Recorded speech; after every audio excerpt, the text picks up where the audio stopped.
Hi YouTube, welcome back to Wtf Rc Cars. So we got the Flysky ST16 and we've got the standard setup with the throttle that doesn't auto return.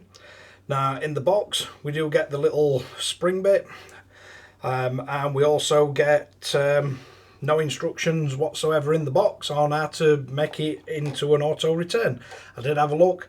You can download the instructions online, but let's YOLO it, see if we can work this out. So bring you in for a close-up look, show you how to tear this thing down. We'll have a look at the internals of it and see if we can work out how to get the auto return on the throttle. So as you can see, it's the ST16. We've got the non-auto returning throttle. So first thing we're going to need to do is flip this thing over, remove the battery cover, then if we carefully work our way under the grips, should be able to get these two off. And you just need to pry them up and off they come. Now we've got one screw at the bottom here, so we can quickly get that out of the battery tray. Let's get something to throw all the screws in. Then we have one on this side at the bottom. That's the same size. We got one at the top. We got one just over here. And these are all the 2.5mm Allen key or X drive. I believe there's one there. Yep.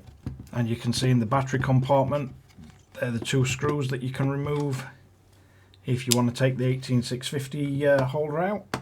Now I'm not sure if we also need to remove the two screws in the very top under the antenna, because we got two screws under there, but it looks like that's on a separate part. So let's see if it'll come apart like this.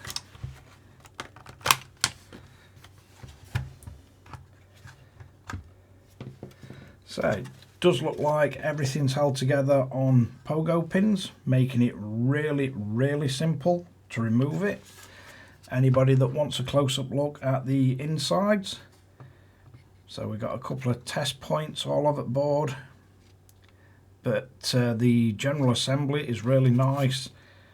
These switches should be quite easy to swap out, just under the retaining screw on the top, and then we can just swap them out. They just plug in. But yeah, that's a close-up look. These two daughter boards, they're also, be hard for me to show you I think, but they're also on pogo pins or these slot connectors. So once we got that out of the way, we can see as SD reader, there's a ribbon for a screen, as rotary encoder, as RF module that's soldered in with two antennas. We got as little pots on the top. Not sure if they just lift out. Yeah, so they can just lift off. So we do have one of his antennas that goes up to the directional one, and then another one just goes up inside. We've got a separate board here for his USB and his trainer jack, and an empty socket. Not sure what that's for, but let's carry on. So this at the moment is our non-auto returning mechanism, and then the one on this side is auto returning. So let's see what we need to do to make them both auto return. So we have our screwdriver, and all we need to do is back this out. So this puts the tension on it. As you can see, the other side is loosened all the way off, and then if you look for this screw, you can see on the one with the auto return, that screw is backed out. So if I put this in down position, we should see what happens as we back this off.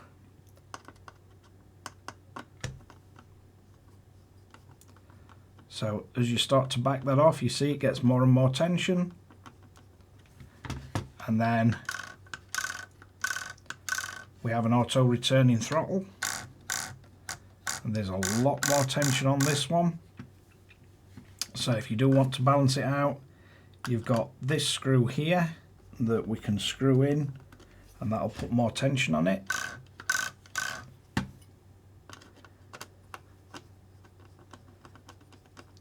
And as you back that off, now that feels pretty similar tension to what we got on the other side. And if you ever do want to convert it back, all you have to do is screw this one all the way back in,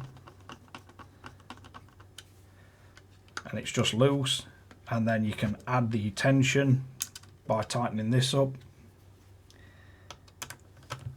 So the more tension you put on these, the more it will put on the actual resistance for moving this. But if we're having it auto return, you want these backed out. You could in effect take that off altogether,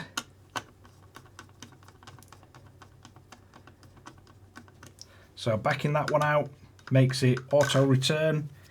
If you want to change your tension for the left and right movement, that's this screw, so you can do that. But yeah, quite easy to do. And again, if we wanted to make this one into non-auto return, you can just put that screw in, and then it's just loose, there's no tension on it.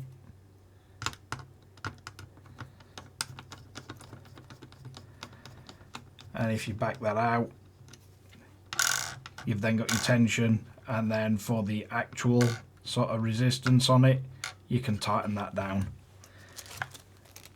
Now we do get this in the actual box with it, and whereas these are perfectly smooth, this one has the center indent.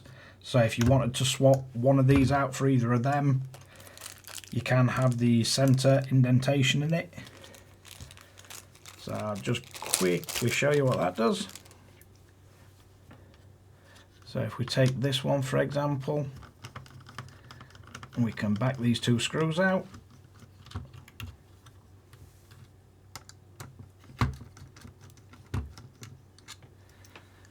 So if we remove this, and if we put this on, I believe on this side the hook goes to the top, and you've got a whole bunch of ridges on this.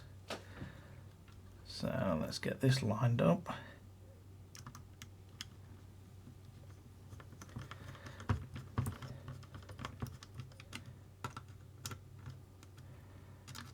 I believe the correct way of doing this is the one with the actual ridge is the one that you tighten all the way down, and then the other side you leave up. So on this side, to free off the tension, it'd be the one without the hook on that you loosen off to make it auto return. And then with this, as we tighten it down,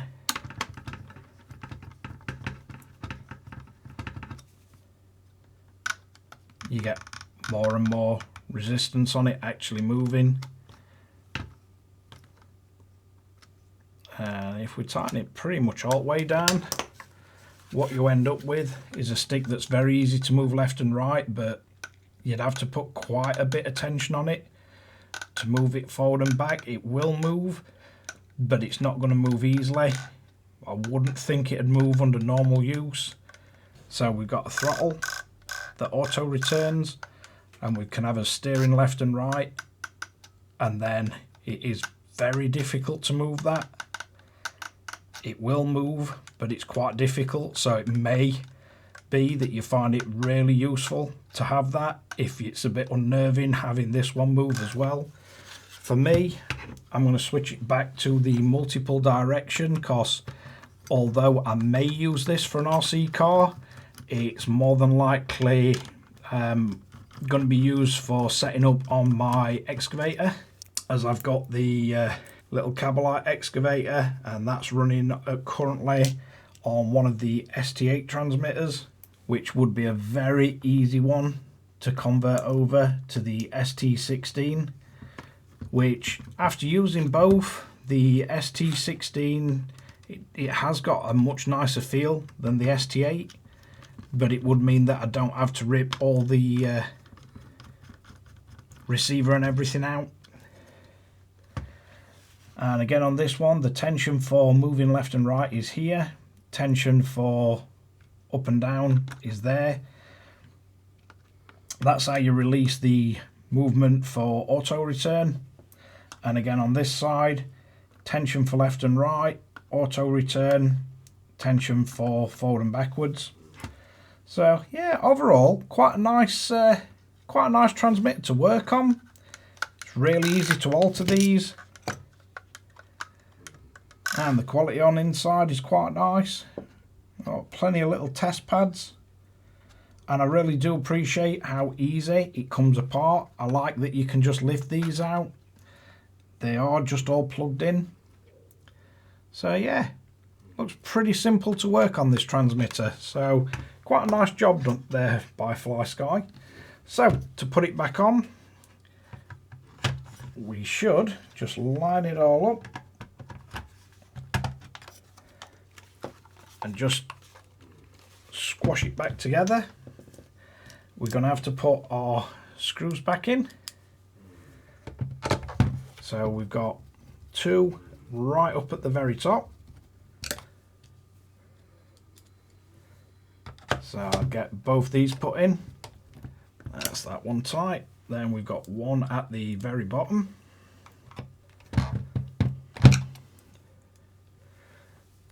We've got one somewhere around there, but I can't quite see from where I'm sat. So that's going to have to be guesswork.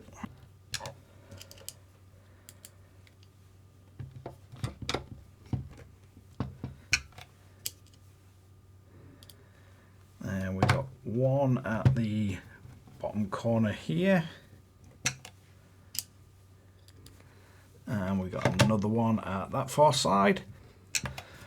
Then the trick to putting these back on, what I believe, we've got this little bit that sticks out inside. So if you get that in that screw hole first, it should line itself up for you. Then poke them back in, then sort of roll it over to the inside. These can always be a bit awkward to sort of pop back in. That one's been a bit awkward, but let's try this one.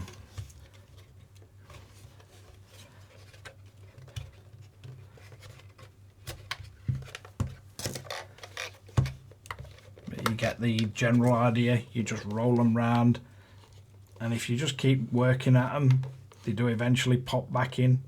But that's got them back on, and then sticker's battery thing back on. Battery cover. So we got the battery cover back in place. We got his rubber grips back on in a fashion. They will go back. But yeah, that's it. We've now got auto return throttle on both sides, and you know what this little ridge thing's for. It basically almost helps you lock it in place. And I know someone were asking, I can't remember who, but they wanted to know how long the thumbsticks were. So if I do that, and so from tip to the plastic base where it starts, basically looking 17 mil from the top of that to the plastic base, and with them all screwed all the way down, yeah, probably got about 20 mil in total. Can't remember who asked, but I said next time I do a video on it and I'm able to, I will measure them. But yeah, that's the auto return setup and the fixed sort of spring and the tension adjusting for the ST16. So let's wrap this one up. So there you have it. The auto return throttle and fixed position if the bit of metal that you fasten for the fixed position, if you don't tighten it down all the way, it does just give you notches as well, so you can use it for that. And how you adjust the tension. Now, fair enough, you can't get to it from back, but we have got keys in that here, and I do get why. It's really not difficult to take apart, and you don't have to remove the 2 screws under the actual antenna. You can leave them be, and there's no risk of pulling wires or anything out because it's all on big thick pogo pin style connectors, and it does just lift straight off. So yeah, I think the most awkward part of doing it is trying to get the rubber grip back on. It is possible because I've had it on quite a few of the transmitters in the past. They do eventually just work the way back into position. But yeah, hopefully you find that useful, entertaining. Don't forget to like and subscribe, hit the notification bell, share to friends and family, and catch you guys again in the next one.